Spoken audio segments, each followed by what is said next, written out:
questions for Michael Russo, Russo Radio. He's joining us now. 64686 is the Bradshaw and Bryant KFAN text line.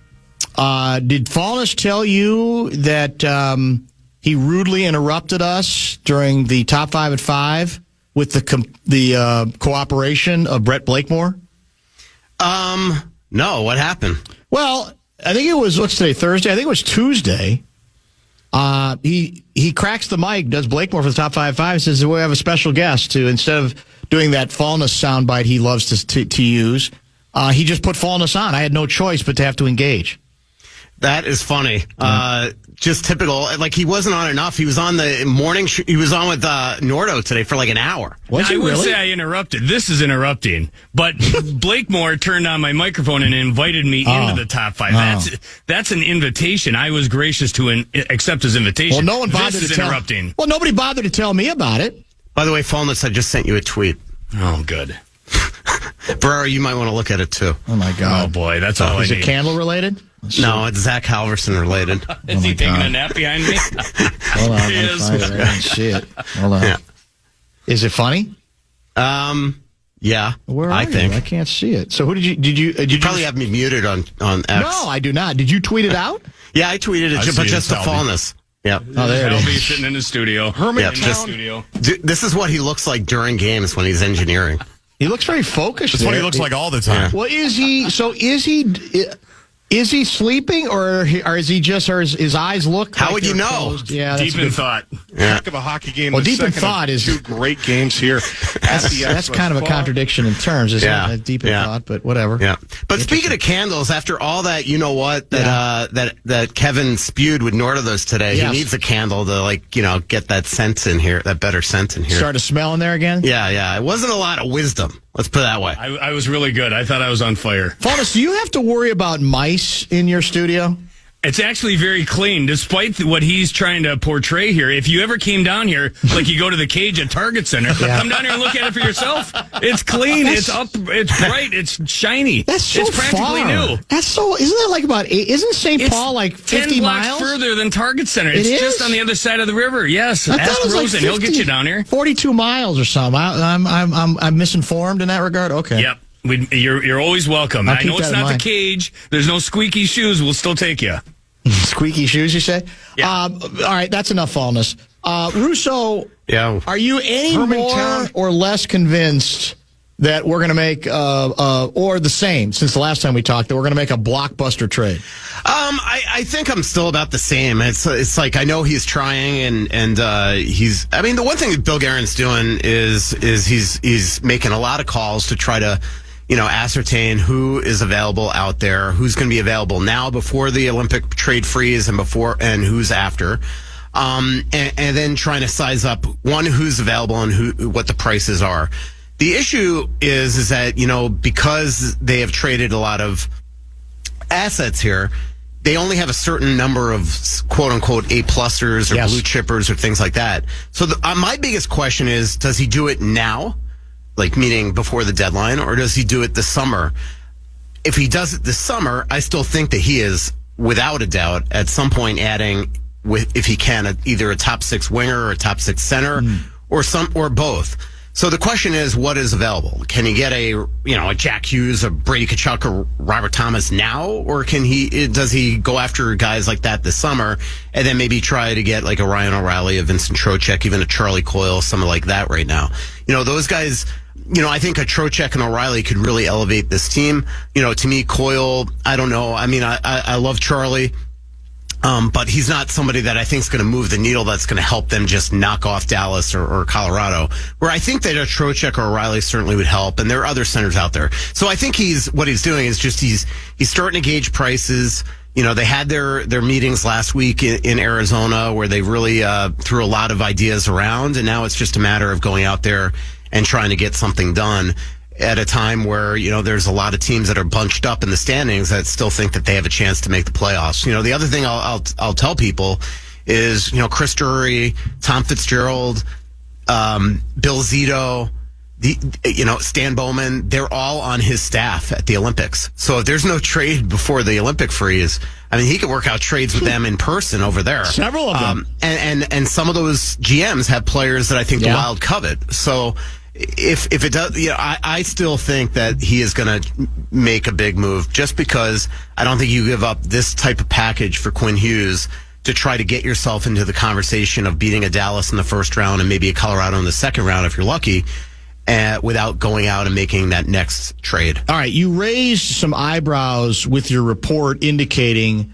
that the Wild would be willing to at least consider trading away the young goaltender as part of a package because, as you say, we're running out of other options. And allegedly, you dangle him. There'd be some teams that might be very interested in him. That was pretty fascinating to me. Give us the sort of pros and cons of going down that road. Do you think there's danger in potentially keeping him in, or does it just depend on how big the fish is that you get in return? Yeah, I think it's all that. I just think that they realize that that anybody on this roster, with the exception of guys like Kaprizov and Boldy and probably Faber and players like that, are largely touchable. And he's there without a doubt right now, their best prospect after giving up guys like Rossi and Ogren and Boyum. They've traded their 2026 first. They've traded their 2026 second. So right now you're talking about, Charlie Stramel, Danilo Urov, Adam Bennick, Riley Height, Hunter Haight. Well, the one that might move the needle for another team, especially teams out there that need future goaltending, is definitely Jesper Wallstedt. So he's got to, at a minimum, be in the conversation if it's for the right guy.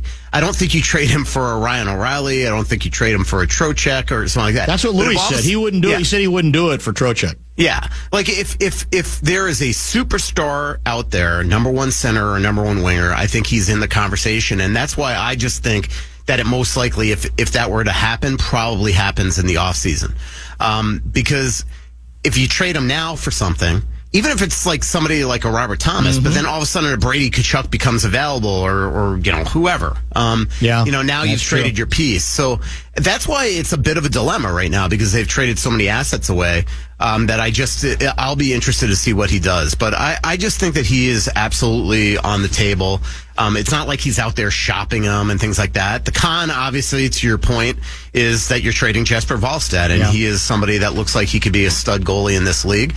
But when you have Philip Gustafsson at a really good price signed for the next 5 years after this, and he's got a no move, it allows, he's probably more expendable than even a Danilo Urov right now, Jesper. So we'll see where it goes.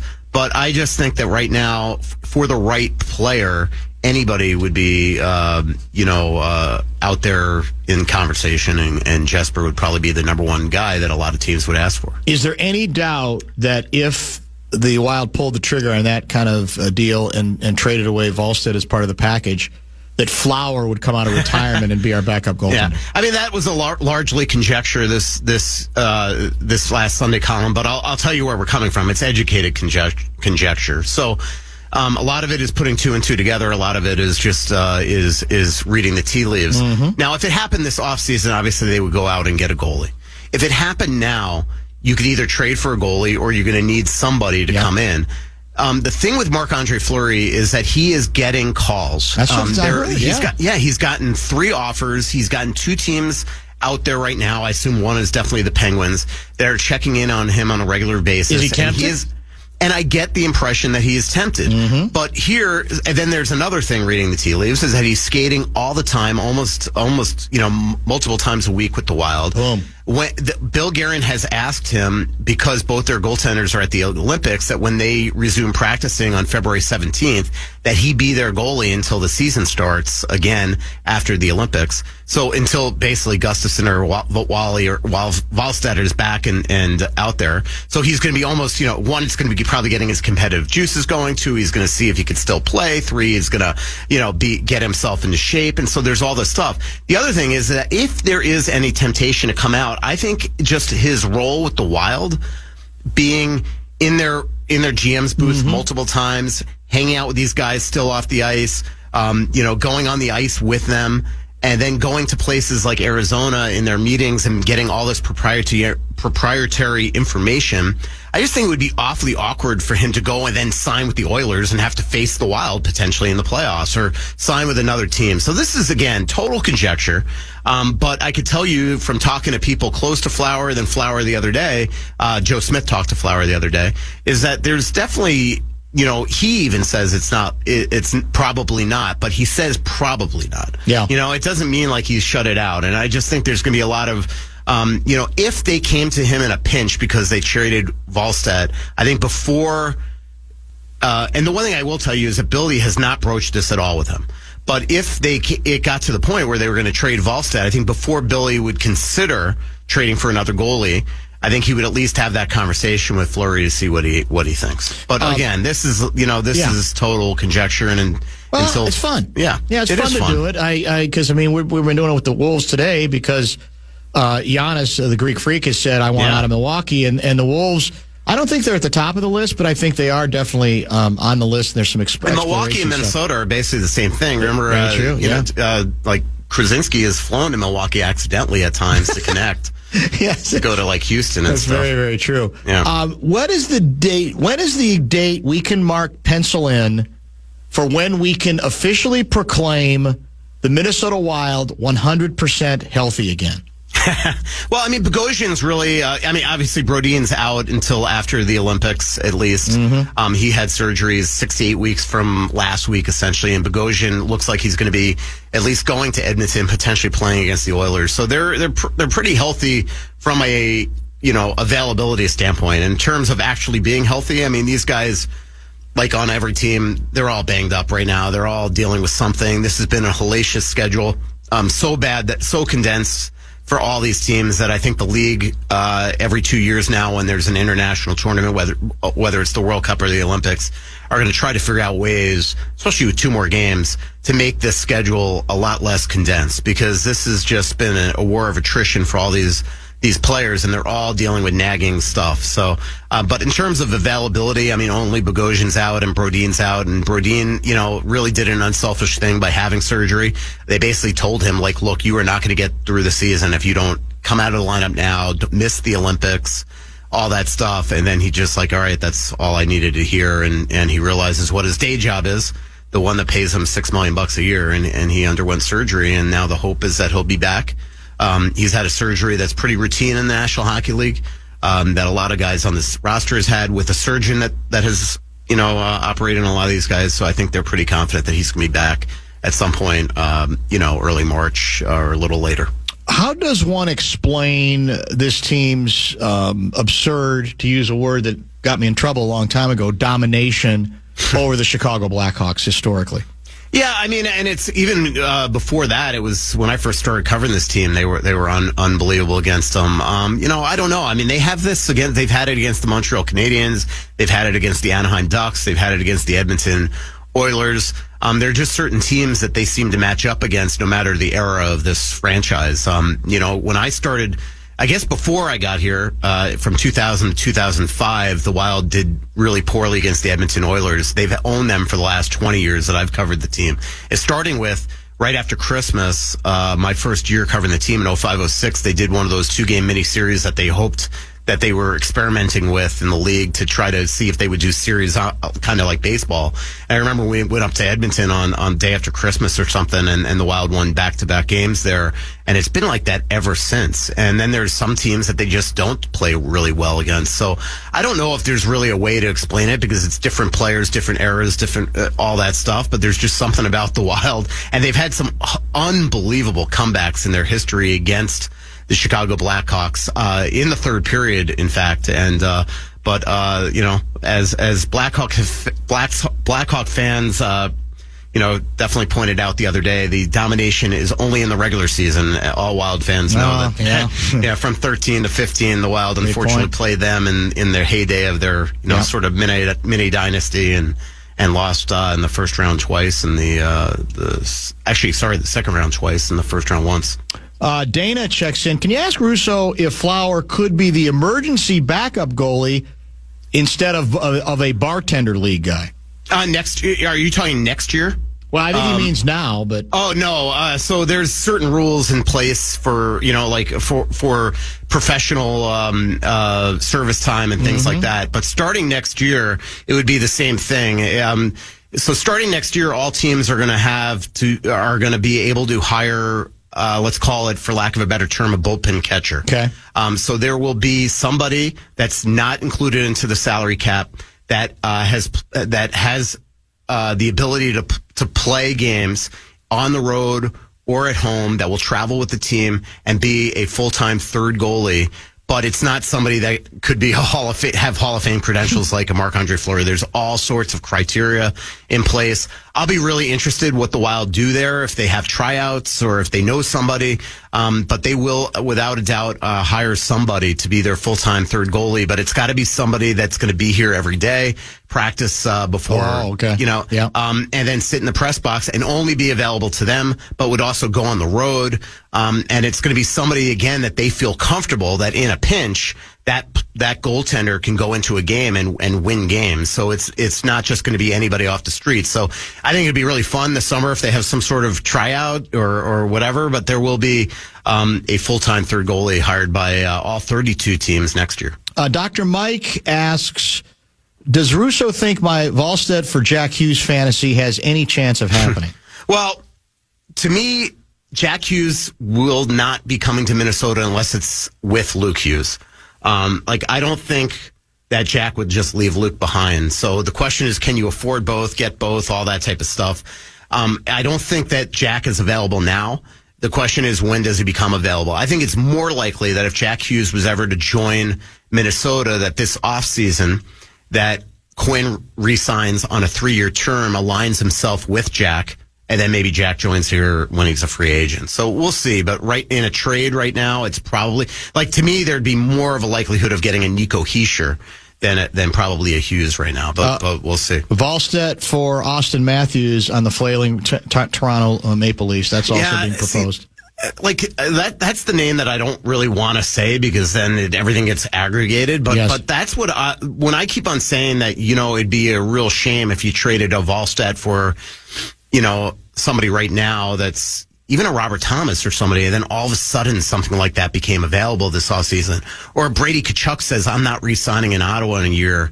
Or 2 years, whenever it is, and we know that Quinn and Brady are best buddies. I mean, they are best friends. I'm doing this awesome story. Well, it's not awesome story yet because I still have to write it. It might not turn out to be an awesome story. But the idea is an awesome story. Awesome. Yeah, exactly. Usually when I have an awesome story in my mind, I sit down pen to paper and it doesn't become awesome. But anyway, it should be awesome because the quotes are awesome. But I'm doing this big story at the Olympics on their friendship, and when Brady. And not to give the whole story away now, but for 2 years at the program, Quinn and Brady were billeted by Keith Tkachuk. I mean, just imagine that school of hard knocks, right? Yeah. And so the quotes by Matthew Tkachuk the other day, by Keith Tkachuk the other day, I got him on the phone, by Quinn's parents, by Quinn, are outstanding. I'm talking to Brady this week as well. But the one thing that out them is they are best buddies, and so that's in my mind is then if you get a Brady, then you got to figure out the center still. So maybe for the history of this organization, we're always going to be thinking about the center. But if Brady Tkachuk became available, I mean, I know everybody just assumes that he wants to play with Matthew, but the cap situation for Florida, we'll have to see what it is at that point. But that's just kind of what I mean. This is why it's complicated, because you make this big deal for Quinn. You want to go out and hit the next home run now.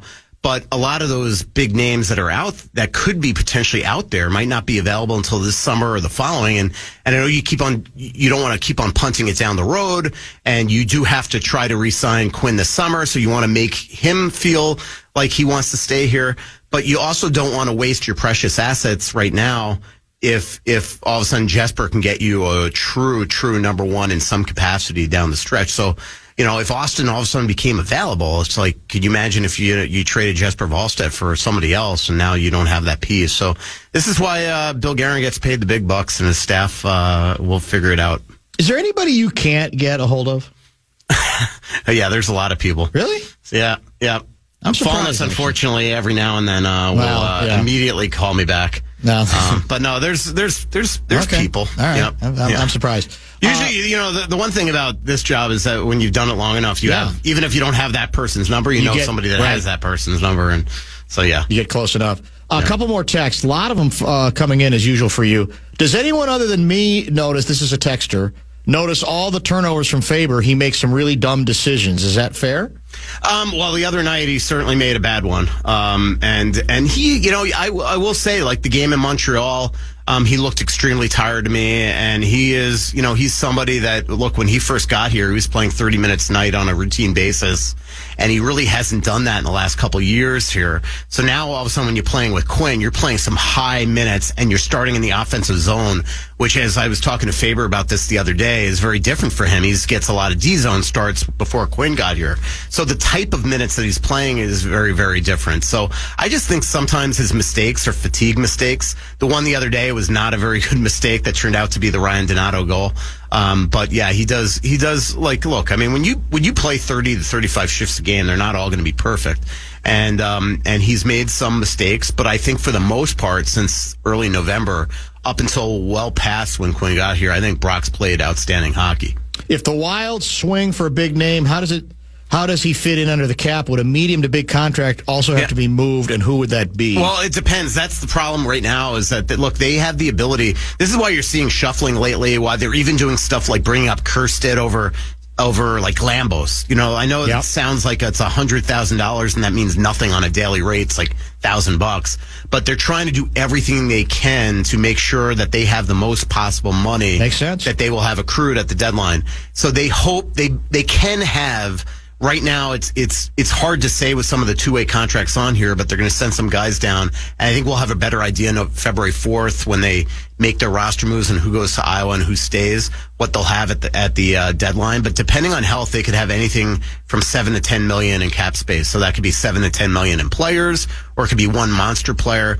But you're right. I mean, so it all depends. It depends if another team retains some money. So it's really hard to say right now. But the Wild, because they've came into the season with a good amount of cap space, and because they haven't gone into LTIR once this season, they keep on accruing. And the hope is that they're going to have a lot of money that they could potentially use at the deadline. Russo, how far away is the center who plays at Michigan State? How well thought of is he? Good skater and big kid. Yeah, they really love him. That's Charlie Stramel, who's actually from here.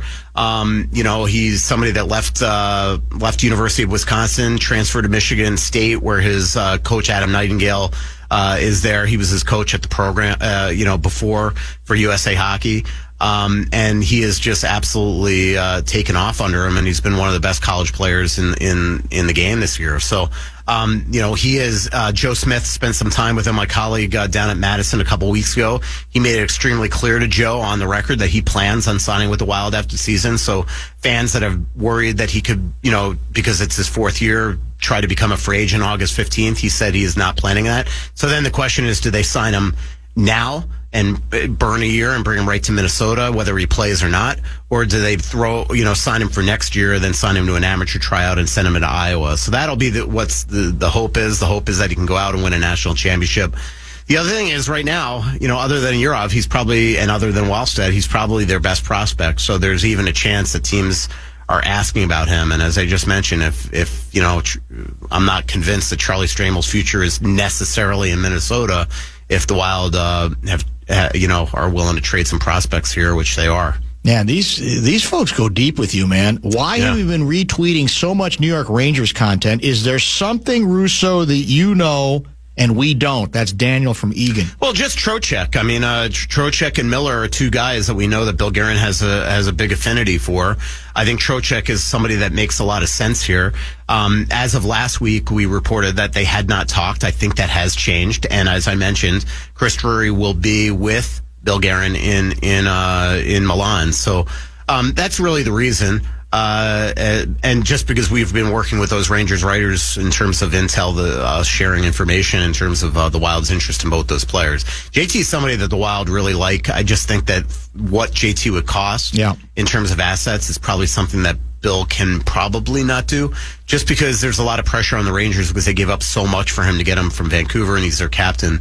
to just give them away. And so we'll see. Panarin's the one guy I just got to tell Wild fans. I know there's just a lot of belief out there that the Wild are in on Panarin. They're not. Right now, Panarin wants to go anywhere with an extension. The Wild are not in a position where they'd give him an extension.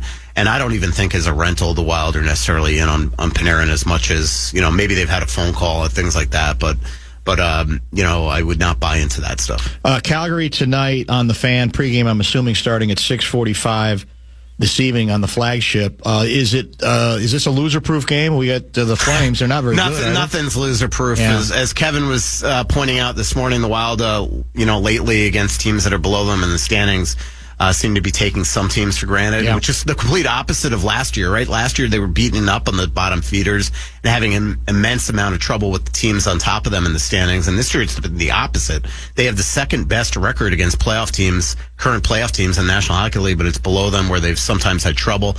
I think they're going to come out, like a lot of people would look at this as a trap game, but I just think that they probably learned a valuable lesson against the Blackhawks the other day, falling down 3-0 and having to rally back. And I just think, they only have 3 games before 4 games before the Olympics. And I just think that they're only 2 home games. And I just think they're going to want to come out and make some noise tonight against a team that's struggling and looks like they're going to be in sell mode pretty quickly here. They already started by trading Rasmus Anderson to Vegas a couple weeks ago. When are you leaving? I leave Monday. Monday? So, so it's 25 days. Yep. I will make sure, don't forget about us. I won't. Anytime you need me, we'll figure out the time, and all that stuff. Yeah, perfect. By the way, what is Fallness doing from 6:30 to 6:45? Why can't he do a Don't even get me started. Don't even get me started on that. He refuses to do. I know for a fact that that here at the Fan, the executives would much rather go with a half-hour pregame show, but he doesn't want to work that hard.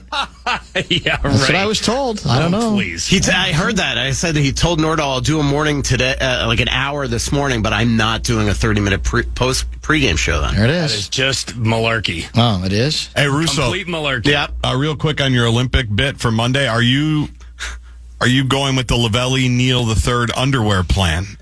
What is that? I'm almost afraid to ask. You should be. It's where, and he learned this, I think, from Rachel, right? Yes. Rachel Blunt? Oh, my God. I don't even want to know. So you bring old underwear in your suitcase so you can throw away in whatever foreign country you're at. So then you have room in your suitcase for the other stuff you buy. For all the swag you get? Yes, exactly. That actually is kind of smart. It is smart. So somewhere in Beijing, where was the Olympics that Lavelle went to? There's Laval underwear all over Beijing. I'm surprised he was able to get out of the country. Landfill, and exactly. Can't even make it up. Because it's not biodegradable. We know that. There's no chance. There's no way of getting rid of it. Just like plastic, for sure. That's hard Something to think about. I don't really know if I really want to think about that. I understand. It's jarring imagery. It definitely is. That's 100% true. Imagine hearing about it firsthand from Laval. Out of nowhere. You just heard about it Unexpected. secondhand. Yeah, it's just too good. Safe travels across the pond, and you'll definitely hear from us. Thank you. All right, see you guys. Appreciate you guys. Appreciate Russo for sure, and Fallness maybe a little bit. Bottom of the hour pause. Lots more to get to before we wrap it up at 6:30. Stay now.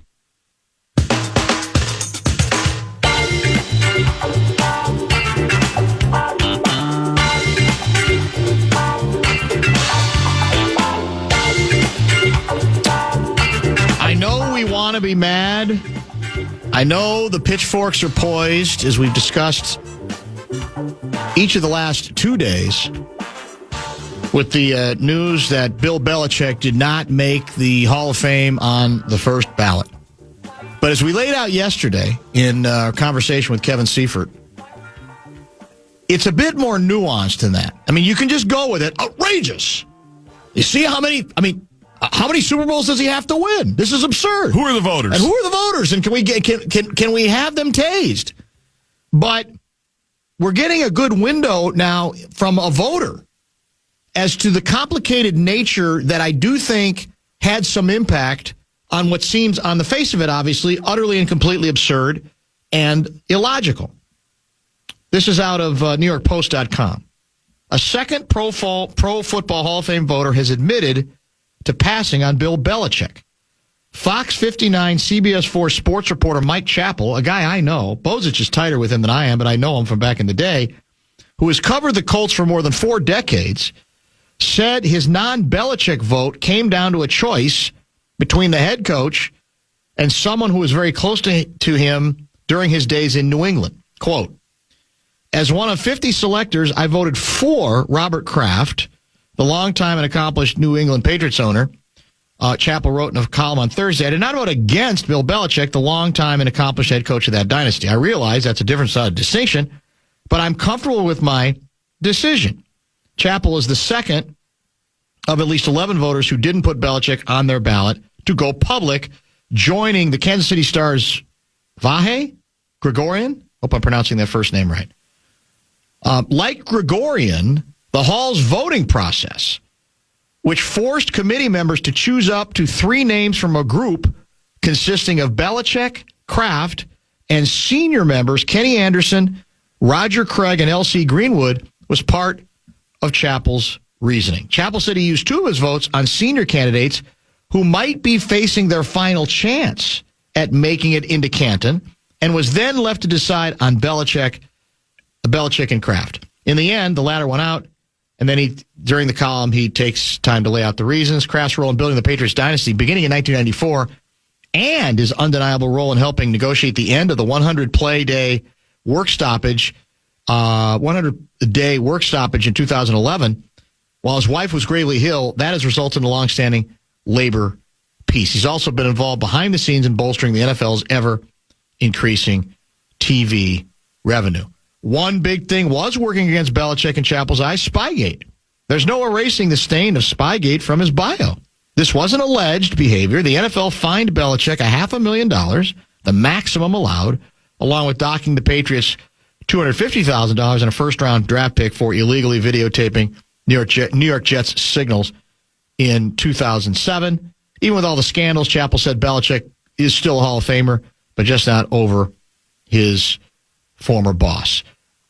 What I will say before we get into some of the details here is I just appreciate the precision with which he lays this out. You can disagree with him, and I would still say if I'm bringing it down to one of those two, I'd still rather the coach get in before the owner. Yeah. Because it's football to me. But he lays out some reasons, and if you factor that in with a belief that, yeah, Spygate does bother me, which I think is totally permissible, and because you weren't around the last couple of days to listen, or to participate, how many jackals then were saying he's not getting enough heat? This is a bigger stain than you think.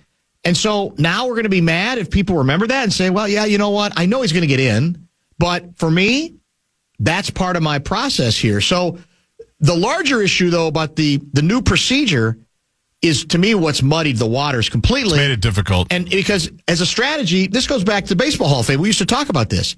Some guys, if they leave somebody off who's obvious, they would do it strategically because of a belief that, well, this is the last year for somebody else who I think is worthy. I'm going to give him his best shot to get in. And people would lose their minds.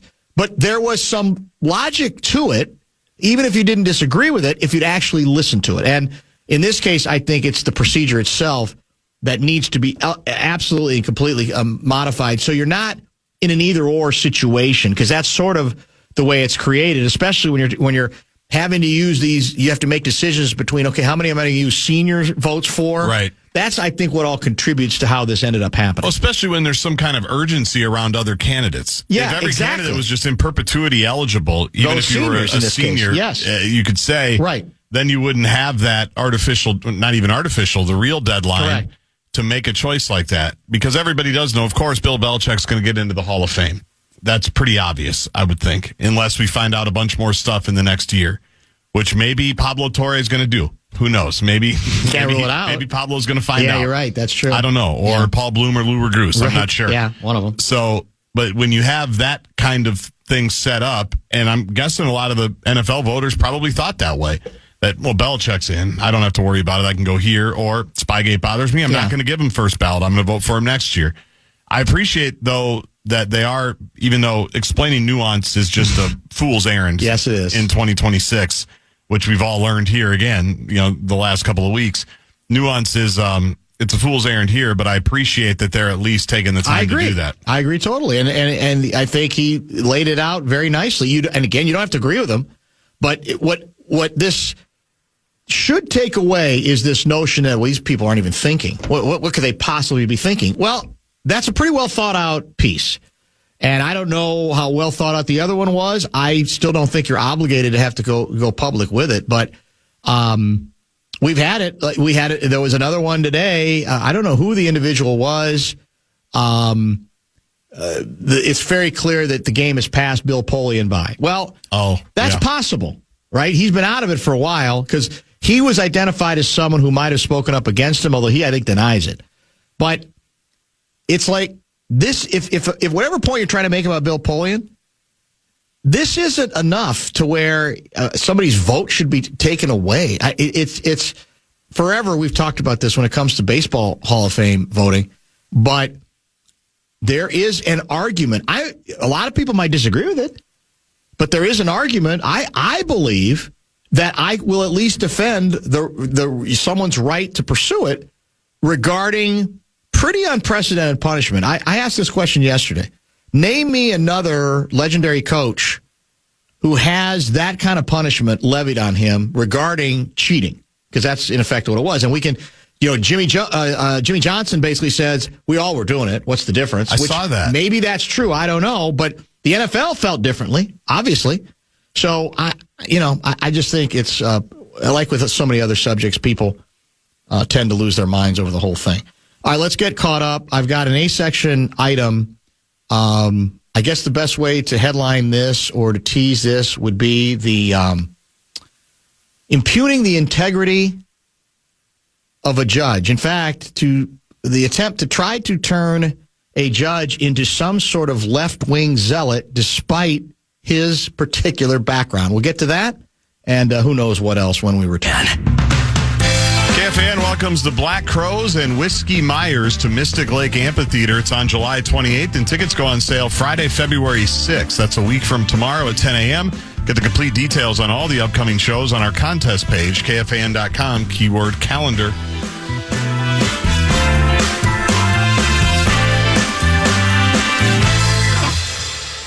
Two Minnesotans in the news for very, very different reasons. We'll examine both of these cases, and I think the stories will probably speak for themselves. And you could say both of them are under siege. I think one legitimately, one not so much. Which one do you want first? The one legitimately under siege or the one not so much? Let's go legit. All right, let's go legitimately under siege. I missed this story completely.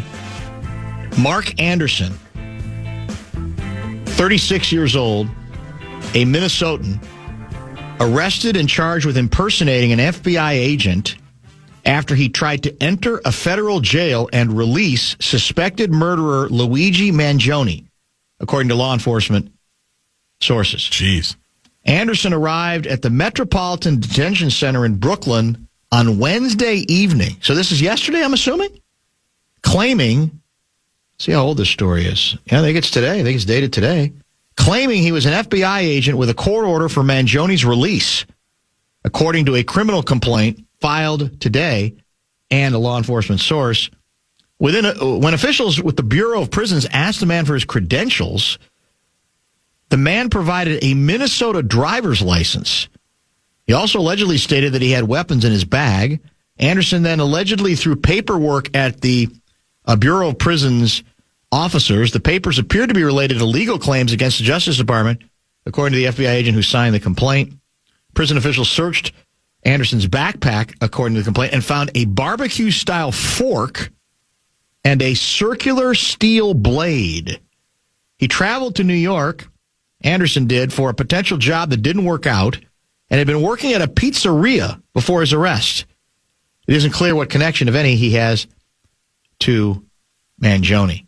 He has been held at the federal jail since his arrest in December 2024 for the suspected murder of United Healthcare Chief Executive Brian Thompson. He is facing federal and state murder charges and has pleaded not guilty. Had you seen that story? I had not. That's scary. Yeah, it's a local angle that we probably don't want. Right. We're not very excited about it. So, and I don't see, this is a CNN version. I don't know if there's any more information about Mark Anderson's background, what might have moved him to go down this particular road. Although we did see, remember when that story broke, when it happened, there were people who considered, sadly, pathetically, Luigi Mangione a folk hero. Exactly right. Yes.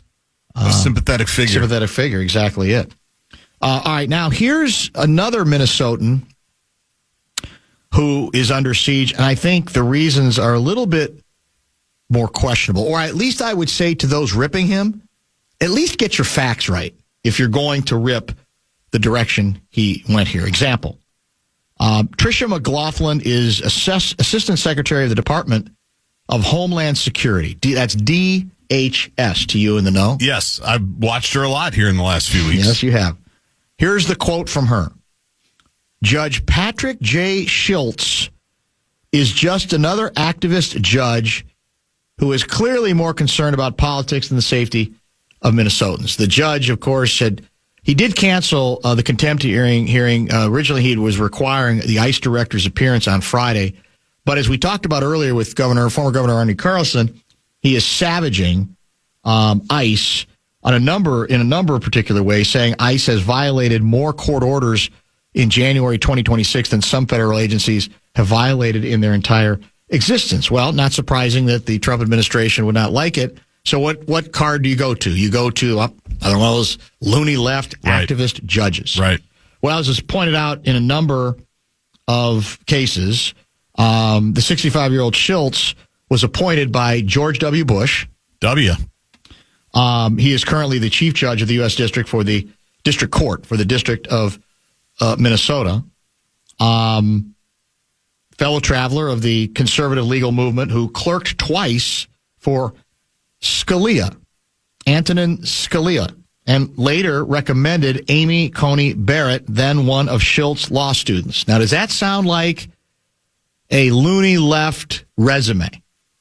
Again, you can, if you want to argue with the rulings or say we think he's being unfair, we can have that discussion if you'd like, but at least follow the story, at least pay attention to what his background is before you go, got to be another one of those activist judges that Obama appointed, right? Yeah. Or Biden, yeah. Whatever the case may be. Here's the comment from the judge. The court's patience is at an end. Accordingly, the court will order, well, this is actually, I think this has been updated. This was when he was ordering the acting director of ICE to appear personally. I think he's backed away from that. That's in the case about a person held in federal detention as part of President Trump's current immigration crackdown in Minnesota.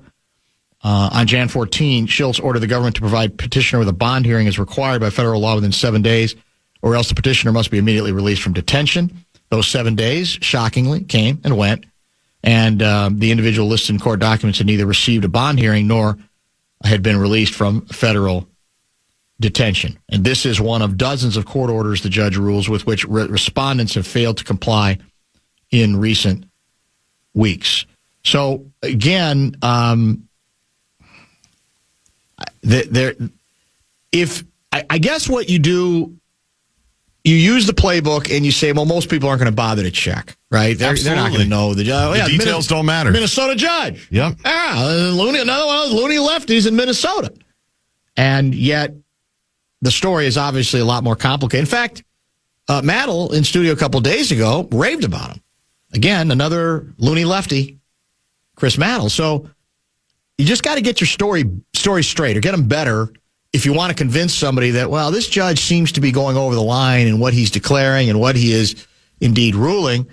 A debate you can at least attempt to have, despite the fact that this particular judge has an outstanding reputation as well. I wonder if we can get him on the show. Probably not. Probably be unable to talk about that sort of thing right now. That would probably be a conflict of some sort, but I did find that interesting. Reading much of this, you can read this background anywhere. This is from a story via Reason.com that got my attention that I thought did a good job of sort of distilling the whole thing into a form that might be usable for us as well. Bradshaw and Brian KFAN text line is open at 64686. It's been another very brisk text line today. Many texts, especially when we We're joined early in the program, actually about 3:30, by former Governor Arnie Carlson. Perhaps we revisit a little bit of that, and perhaps we also talk about what we discussed at the top of the program. Is it possible? There's been a lot of talk about a lot of big superstar names that the Minnesota Wild might be interested in and might be willing to give up the kid goaltender of the future to do it. But Minnesota Timberwolves, are they in the running for an extremely big fish, an extremely big prize? What are their chances? How interested should they be? Bring your ass. That's it. We'll get into that subject. I bet you Ant would love it. I don't think there's any question. Do you? Absolutely. Although, you're gutting the roster a little bit. And two of his guys, Nas and especially Jaden, Well, would he'll be going feel out. better when in a separate deal we get Cat back. Because Cat is like, he's under siege in New York. I know. He doesn't even play at the ends of games anymore. And his feelings are hurt because he was rumored to be part of the Giannis deal this summer. That's true. For the Knicks You're right. to acquire him. So Yeah. Cat's not feeling we good. might be able to get him cheap. I mean, the salaries have to match up, but they might give him away to us at this point. Well, It's and very weird. Cat's Supermax was a year before Oh, yeah, you're Ant's, right. That's so true. when is his going to be up? Maybe he'll give us the hometown discount, although he just sold his place in Wayzata. Yeah. Or Mound or well, I wherever bet you it can was. get another one. You can find one. Probably find another one at a decent rate, I would think. We'll come back. Final half hour. Stay tuned. The one and only Monster Jam rolls back into U.S. Bank Stadium Feb 7 and 8. We've got your tickets. You can check out the contest page at KFAN.com. See how you could win 4 tickets to the Feb 7 show. KFAN.com, keyword contests.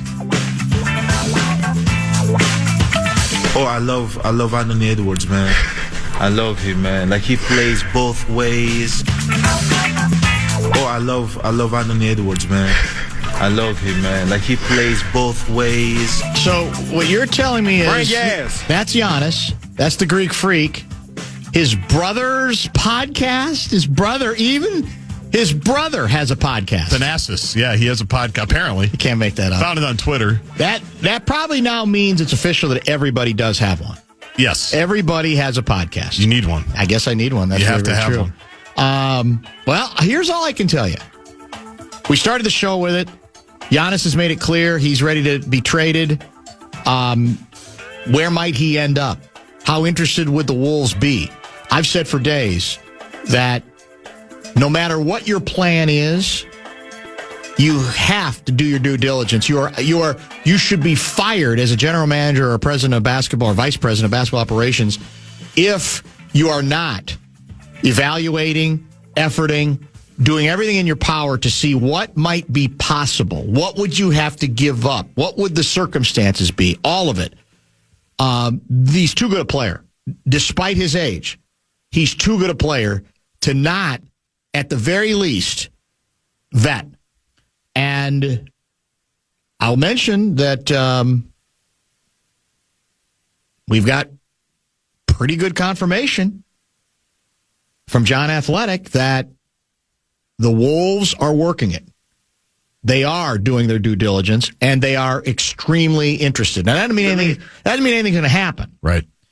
because there's other teams. There's how much you're willing to give up, what the cost might be, how A-Rod, what apron do we end up in? You suggested maybe the third apron, not the second. It'll be a new apron. A new apron that's created just for us, but that there is definite interest, and that encourages me, not because I think it means that necessarily guarantees that it's going to happen, but that they are doing exactly what they should be doing, taking it very seriously. Conley's not afraid of big deals, and if you have a chance to get Giannis, when presumably then keep him for a while. And I think he's got plenty of good basketball left in him, the way he keeps himself in shape. Now, he has been hurt more. I'll grant that. But that's part of the due diligence. Where is his body? Is it likely that he's going to decline quickly, et cetera? You'd absolutely have to look at it and be a ridiculous combination, even if, of course, you'd be having to give up some good players to get him. The complicating factor is what we said. You'd have to include a minimum of 3 teams, maybe 4. That gets harder, because the Wolves would need to get draft picks that they don't have. Correct. So that means you got to get, as part of that big deal, more draft picks someplace else. And that's easier said than done. And that makes it harder and more challenging to do. So I'm not guaranteeing anything. What I am guaranteeing is they're interested and that they should be interested. And that means, in the next week, what are we, a week away from the deadline, you said? Just less than a week because it's a week from today. A week from today. At 2 o'clock. That you work every angle that you possibly can. You can't worry about hurt feelings. Somebody did ask Kat about his name coming up, and Kat, he gave the right answer, which was, I've been in trade rumors for every day for the last 2 years. He loves saying that too. And it's true. Yeah. In his case, he ain't lying. And so You're at some point you do sort of have to, zone out of it.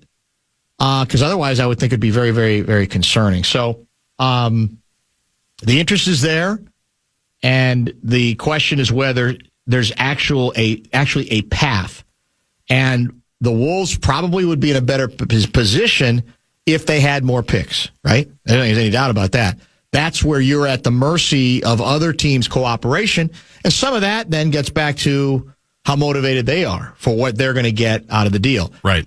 It does seem likely that if you make a deal that big, you're going to lose probably a lot of your guys. 2 starters and 3 rotational players. Thanasis might have to quit the podcast because he's going to have to start. Does he have any future as a player, do we think? Well, isn't he the brother that's with the Bucks? I'm pretty sure at least one of the brothers is also with the Bucks. He is, that's true. It's a kind of a Bronny James situation. Yeah. Although Bronny's getting some run, I don't mind it. But I think he'd probably be part of the deal as well. You'd have to bring back the brothers. What about Pascal Siakam and Mathurin instead of a Giannis blockbuster? I'm not going to simulate the math, but Jaden should be close to untouchable, in my opinion. Defends 1 through 5, and I don't know that the Wolves can keep these scoring wings like SGA, et cetera, in check without him. Ant hasn't been playing very good defense this year. What's the perimeter defense look like? Ant, Dante, Clark, and Drew Holiday? Nah, that's from Flim Flam. That was much earlier in the show. I love Mathurin. I don't know I don't think the Pacers want to gut themselves, right? I think the Pacers know this is a, what do they call it when you take a year off? A gap year. A gap year. Yeah. Because of injury. Yes. Halliburton. My assumption is they like they're going to prefer to put together the roster that they have, but I absolutely love Mathurin. And I like Siakam. He's a nice piece. I do too. It's no question. Rudy kind of cooked him in the 2 games we played him this time, which was fun. Yeah. But he won a title. I mean, he helped Kawhi win a title. It was a while ago, but he's good. Yeah. The beauty of it is you get a guard, obviously, who I think you can plug in and be a factor for a long period of time. I would take the Mathurin name has come up previously with Johnny just alone. I don't know if that's very realistic either, because the beauty of that is it fills a position of need, right? Yes. And in some of the speculative deals, we would end up with the 2 pieces we would end up with would be Giannis and Drew Holiday, correct? That's the deal in which Portland is the 3rd team? Yes, in the Athletic was the one that put that Portland, one out there. Wolves, and who's the other team? Milwaukee, obviously. Yeah, exactly. So, and Mike Conley would be going to Portland. Conley would go, that's exactly Jaden right. would be going to Portland. So, speaking of the Pacers real quick, did you see the Tyrese Halliburton LeBron James clip that's been circulating this week? I think it's from this week. Halliburton's obviously out, but he was on the Olympic team last year and didn't get, or whenever that was, right? 2024? Yes, right. Didn't get to play. Yes. And he'd never told the story before about the team meeting where they're getting ready to go and all 12 of them are in there and Steve Kerr's doing, hey, look, we got 12 guys. You're not all going to get to play. It's that meeting that they have to do every year. And LeBron spoke and KD spoke. We're all all-stars. And Halliburton was kind of thinking at the beginning, he goes, well, I wonder who they're talking about. And he says, as the meeting's going along and they're watching film, he's like, oh, no, they're talking about me. I'm the guy that's not going to play. He's like, I'm dead. It's over. Well, I thought it was Celtics guy who didn't play.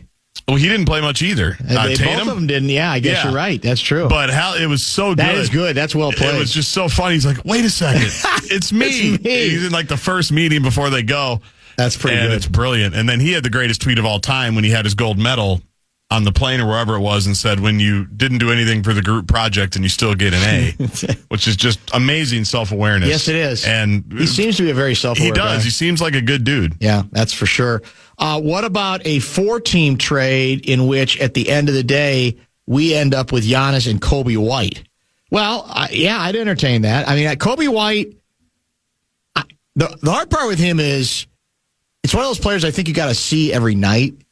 But he intrigues me. A lot of people don't really think he's a point guard, and they don't really think he's a scoring guard. But it looks to me like he's a good basketball player. I don't think defensively he's anything special right now. Yeah. But I don't like the flopping, so I'd have to get over that. You're on that basis. I put myself on record there. We'd clean him up. Yeah, you find a way. Well, Tim Conley has said, and Finchy. You deprogram him? Ethical basketball. That's what we play around here. Well, that's tonight. What are the what's the Vegas odds on Finchy being tossed tonight?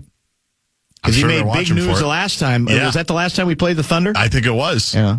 And it was the last time they played him here. Yeah. I remember that. Well, it's already a scheduled loss for us, right? Because we played in Dallas last night. So did Oklahoma City. Oh. I think Oklahoma City played last night, too. There's the box. Did they play? Well, obviously they played on the. Well, they might have played at home. I don't know. Did they play at home? Let me pull up for sure here and see where they were at. They're 6.5-point favorites. Okay, I did see that. Saw that, which is interesting to me. I don't even know how those things are set up at this time. I haven't watched them lately because they went through that weird stretch where they were 500 for a while, and now have they recovered? Are they back? They're 38-10. Still a pretty good record, What's isn't the it? day today? Maybe they didn't play last night. Today I thought they did. Is the 25th. They played the Pelicans 25th, most 29th. recently. The Pels? Yeah. The 29th is today. And I wonder. So we got the schedule loss going for us. Are we healthy? Rudy was What's questionable. What's the story on the Edward? What's the foot? What is it? Is it a muscle injury or is it an infection? I thought it was an infection. And what does that even mean? I'm not sure. He needs to wash his feet. You got to keep his feet cleaner? Maybe. Yeah. Yeah, that's how these things start. Yeah. Well,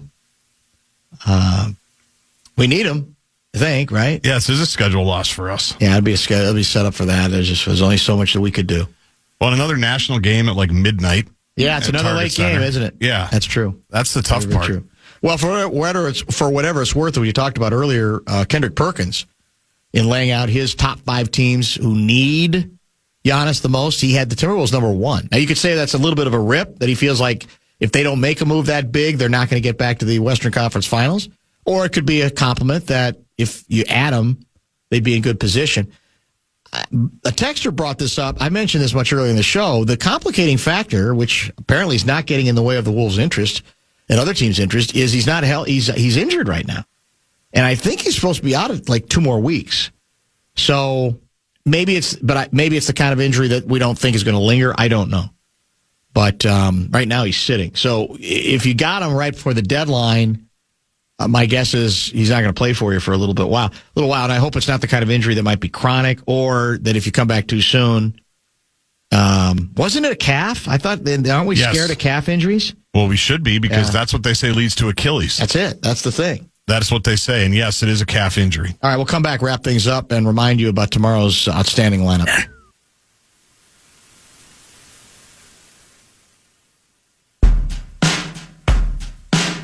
Show wrap presented by American Pressure, commercial grade pressure washer since 1975. It's the Bumper to Bumper Show Wrap.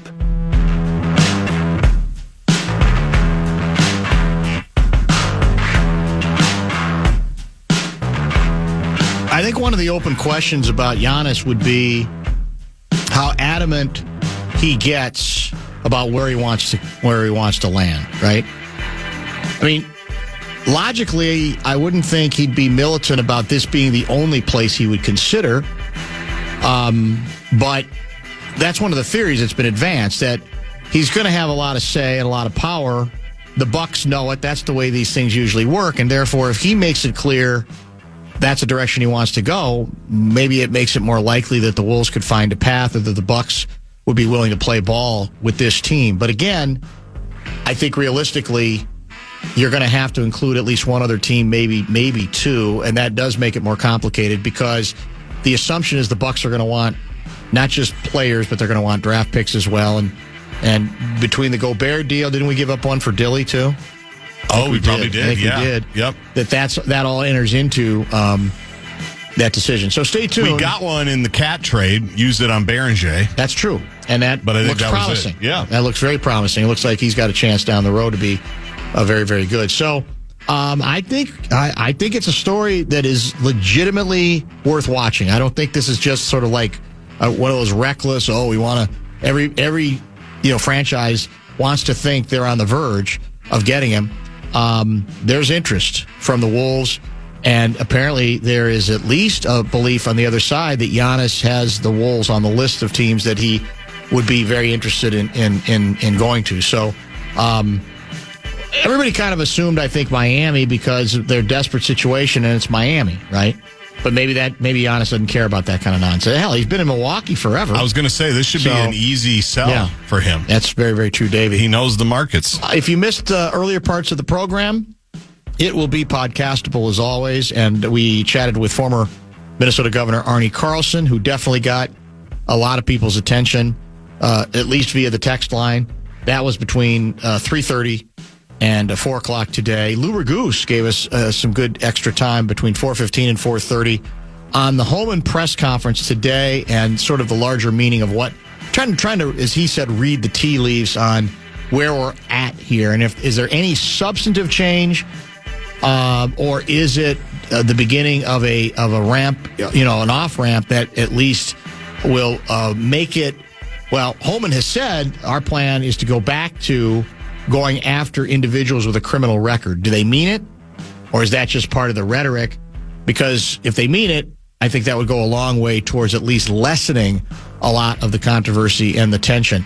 Whether it ends it or not, that may depend on just how bored with the story the president gets. Because if he gets bored with the story, he just, he's capable of, I'm done, and we'll just quietly move on to the next, and we'll pretend we did what we wanted to do, right? That's the beauty with Trump, is he can walk away at any time because he can just say, we did what we wanted to, we got the attention of people we wanted to, and now we're out. So we'll see where that goes. But that was between 4:15 and 4:30. And Russo from the arena formerly known as the X, he joined at 5 o'clock today. Wilder on the Fan tonight. In fact, 6:45 is when the pregame show will begin. The Calgary Flames. The mediocre Flames, the opponent tonight. I asked Russo if it was loser-proof. He said that's too dangerous for this team this year, but a good opportunity to pick up a couple more points as well. We will also join Wolves Thunder. It's on the Timberwolves channel of your iHeartRadio app, per usual. Every game is, but we will join that game already in progress following Kevin Fallness's extremely long post-game show. Okay, so I'm assuming no prediction segment tomorrow because it's an off week. Correct. So that's out. Ben Gessling probably will join, and Lavelle with maybe underwear tips for Russo Radio. That's true. Russo about to head to Italy for the Winter Olympics. We're going to try to have him on early and often from there. I should have asked him, but is it stating the obvious that all he's covering there is hockey? Yes. He's not going to get out on doing any alpine work? I don't think so, but I think he specifically is covering women's hockey. Oh, that's right. He told us that. Because he's been tracking them in the rivalry series as they've gone along. So he's been on that for a while. Yeah. And as he said, hell, there might be some trade negotiations done there, right? Between the big shots who are there, executives who are there, and Billy Guerin. So I think he said he was leaving Monday. Which means I need to text Guerin soon. Correct, just to get on the board. Although I assume he can get texts in Italy, too. Bill Guerin can. Yeah, he probably can. He's going to need to. He might have a transaction. Is he a 4 cell phone guy? I mean, there's a bunch of... the executives all have like 2 or 3 or 4 of them, don't they? Some of them do. I feel like he's a 1 cell phone guy. You think he is? Yeah, he might be? I do. All right. Doesn't he? Because he's no nonsense. Yeah, that's true. Most of the time, you're right. Plus, he'd probably say, I'll lose the other one, and I can't keep track of one phone from the other. That's what I'm thinking. You might be right about that. Thank you for listening today. Thank you for watching today. Most of all, thank you for hitting making the Bradshaw and Bryant KFAN text line a thing of utter beauty today as well. We'll talk to you tomorrow at 3 o'clock right here in the Fan. Change the space. Be happy. Enjoy it. What do you mean? Boy, this is a big package.